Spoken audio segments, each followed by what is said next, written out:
They started off by renting a sports car and tearing down the highway, then kicked off a live stream to show it all to their online followers. One moment, David was hyped with excitement, and the next, he had nodded off behind the wheel. Andy glanced over, realized what was happening, and screamed in terror.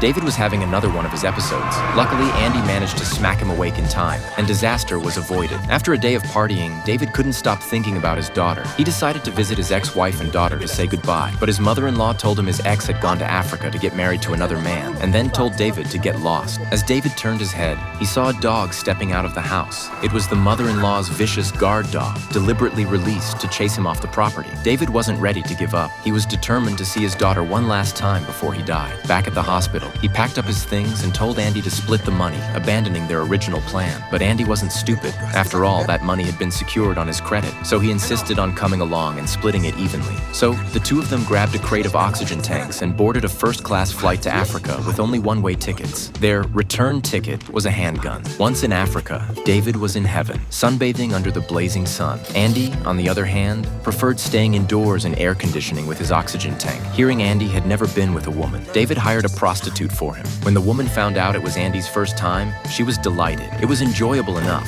but Andy's stamina didn't last long. He had to step out periodically to take hits of oxygen. Afterward, Andy said the sensation felt like dying and then suddenly coming back to life. He asked David if this was the best day of his life. David replied that there was something even better. In truth, David had his own secret plan. He was using Andy's money to hurry and see his daughter one final time. David bought an RV, picked a destination, Ho Mong Kok, and said they'd spend their remaining days there. But Andy was a bundle of nerves. Even a bug could terrify him. Nights in the desolate wilderness were so eerily quiet he couldn't fall asleep. He kept talking non-stop, which drove David crazy. Frustrated, David drove to a construction site, forced Andy onto a tower crane, and said it was time to toughen him up. He jumped around playfully to scare him, leaving Andy shaking with fear. But after just a couple of bounces, David had another episode. Luckily, one of David's feet caught on a support and stopped him from falling. Andy, weak and breathless, didn't have the strength to pull him back up, so he used a belt to tie David in place so he wouldn't plunge to his death. David hung there the entire night until construction workers arrived the next morning and rescued him.